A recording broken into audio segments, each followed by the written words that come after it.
Con hát để mẹ quay. Nào, con hát. Hát to lên. Con hát to lên để mẹ quay phim mẹ đẹp quá. Nào, ra đây, nhanh lên, hát đi, con hát bài này.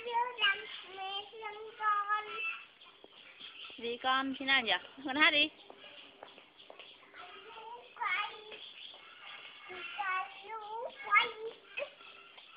À, con hát bài chào ông chào bà đi.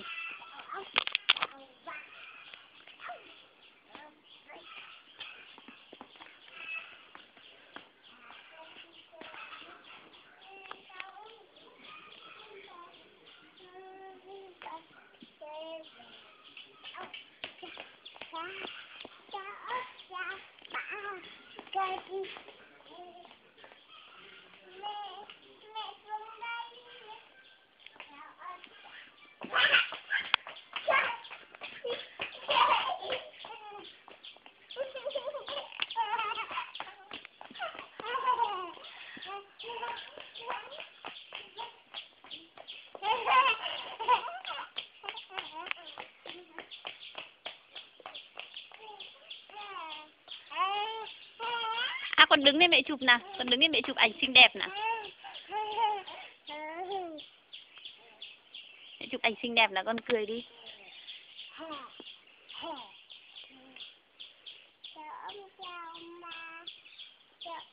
Chào em.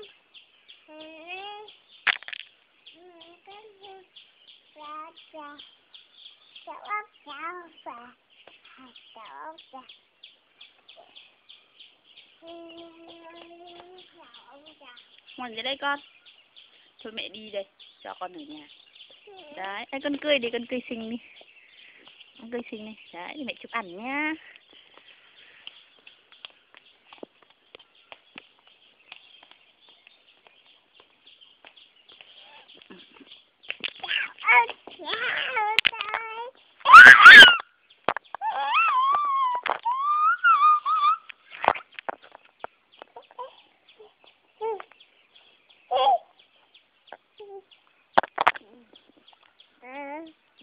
Mẹ chụp đi, mẹ chụp Thương mẹ đi, thương mẹ yêu thương mẹ. Ui giời, yêu quá.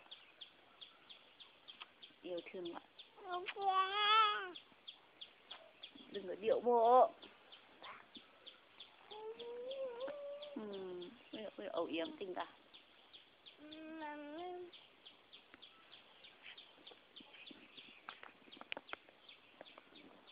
Thôi, đứng đây mẹ chụp cho con một cái.